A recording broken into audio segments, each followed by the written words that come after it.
Pourquoi les personnes âgées ne devraient pas boire de bière? Il est arrivé en silence, les épaules voûtées, les yeux fatigués. Il avait 72 ans. Il s'est assis lentement, comme s'il portait non seulement le poids de son corps, mais aussi celui de la vie. Sa plainte semblait simple.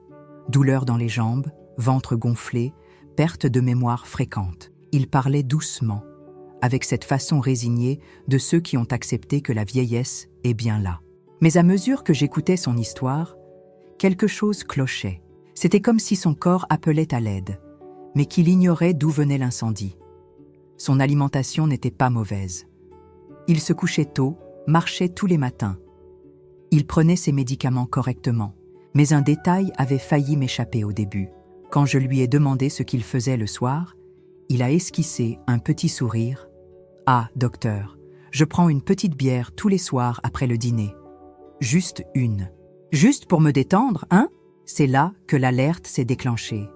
Cette bière qui semblait inoffensive était en réalité la mèche silencieuse de tous ces maux. La bière, même dans le corps d'un jeune, demande un effort. Dans celui d'un senior, elle agit comme une bombe à retardement qui explose lentement, toujours au point le plus fragile.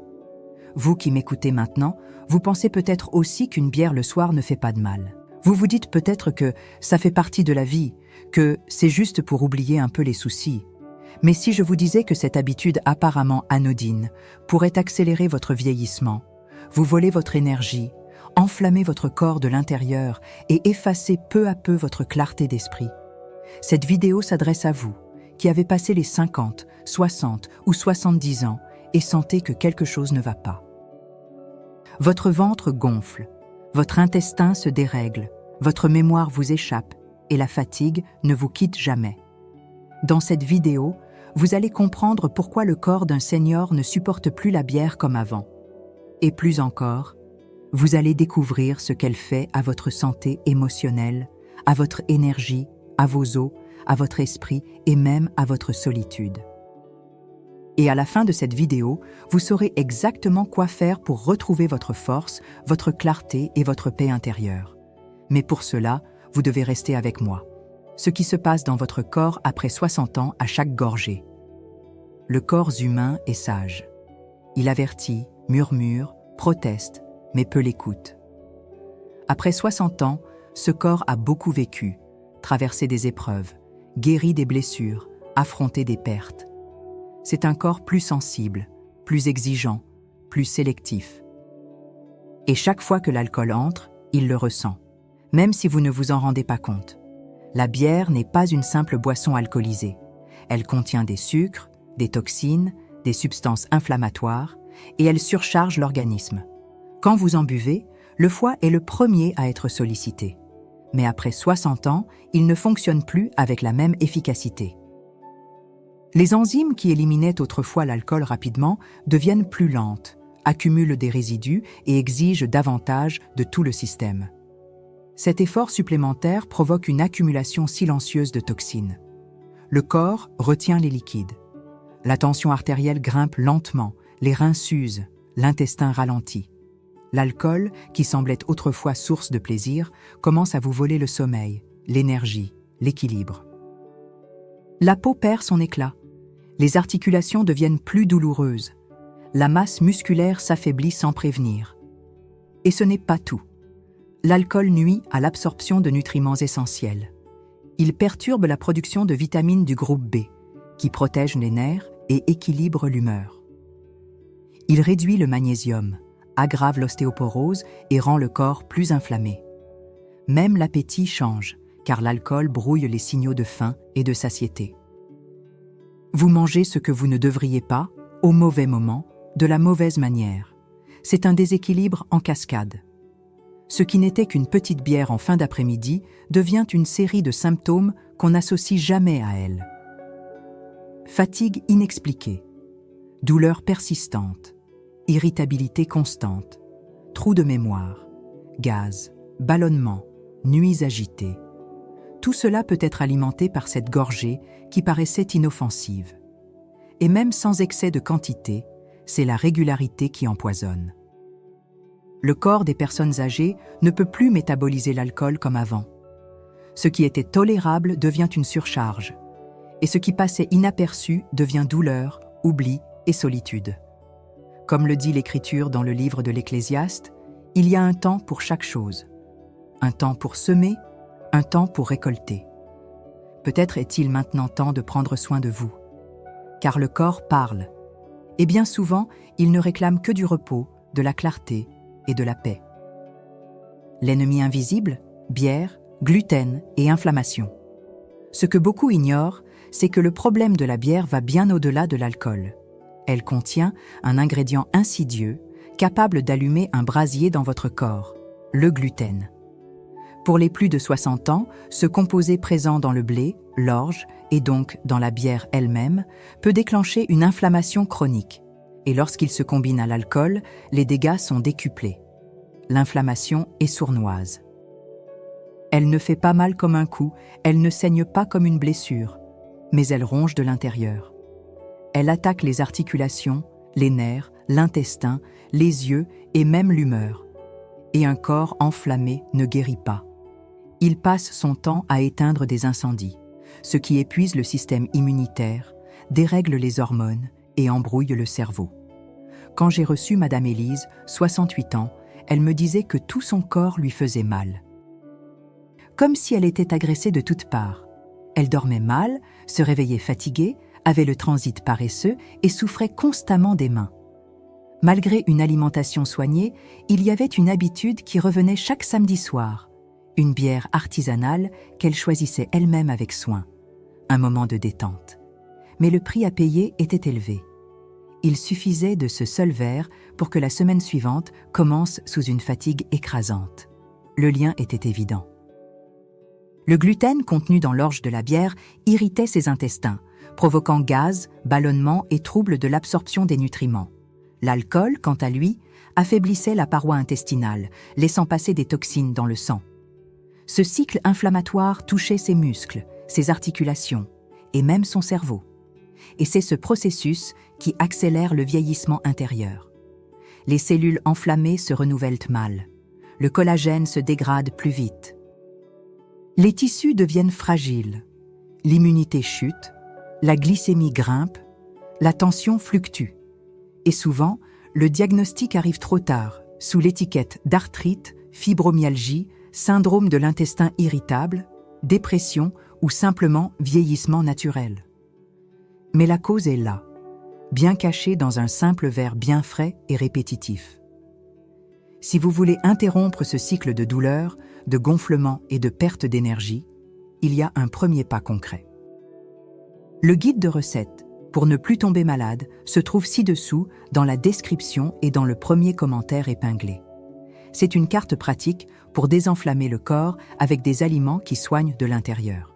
C'est le même chemin que je recommande à mes patients qui ont décidé de changer pour de bon. Car prendre soin de son alimentation n'est pas un luxe, c'est de la sagesse. Et le corps remercie dès qu'on arrête de l'agresser. La fausse joie, la bière, comme compagne de la solitude. Certains disent que la bière apporte de la joie, qu'elle rapproche les gens, qu'elle allège la fin de journée. Mais après 60 ans, ce qu'elle fait souvent, c'est remplir le silence de ceux qui se sont habitués à la solitude. C'est à ce moment-là que la boisson cesse d'être une habitude pour devenir une compagnie. Et cela a un prix. Je me souviens de Madame Marina, 73 ans, veuve depuis presque 10 ans. Ses enfants vivent loin, ses amis d'enfance ne sont plus là. Elle disait que sa petite bière du soir était son moment préféré de la journée. La télé allumée, le verre à la main, et le temps qui s'écoule lentement. Mais derrière ce rituel se cachait une confession silencieuse. Les nuits étaient froides, la douleur au dos persistante, l'esprit de plus en plus lent. Elle ne buvait pas pour célébrer, mais pour oublier. La bière peut sembler être un soulagement, mais elle agit comme un anesthésiant émotionnel. Elle ne guérit pas, elle repousse. Elle repousse les larmes, le vide, la conversation qui ne vient jamais. Et dans ce report, elle affaiblit encore plus le corps et l'âme. Car l'alcool ne nourrit pas l'affection, ne console pas le manque, ne réchauffe pas l'âme. Il ne fait qu'enivrer la douleur. Avec le temps, Le corps s'habitue à cette présence constante. Le sommeil devient plus léger, les pensées plus confuses, l'humeur plus instable. Ce qui devait être un plaisir devient une dépendance émotionnelle. La bière prend la place de la foi, de la conversation, des étreintes, de l'espérance. Comme le dit la parole dans les Proverbes, certains chemins semblent justes à l'homme, mais mènent à la tristesse. Toute joie n'est pas véritable. Toute routine n'est pas anodine. Souvent, c'est dans les plus petites habitudes que se cache la racine des souffrances les plus profondes. Et peut-être que vous vous reconnaissez là-dedans. Peut-être connaissez-vous quelqu'un qui vit ainsi, en silence, s'accrochant à un verre, comme si c'était tout ce qui lui restait. Mais il est encore temps. Il existe encore une issue. Et elle commence lorsqu'on décide de ne plus accepter une fausse joie à la place de la vraie présence. Car ce qui guérit vraiment ne vient pas d'une bouteille. Cela vient de la connexion avec la vie, avec les autres, et avec ce qui nous fait nous sentir réellement vivants. Le cerveau ne tient pas bière, mémoire et dégénérescence. On entend souvent dire que l'oubli vient avec l'âge. Mais ce que peu de gens savent, c'est que bien souvent, il se nourrit au fond d'un verre.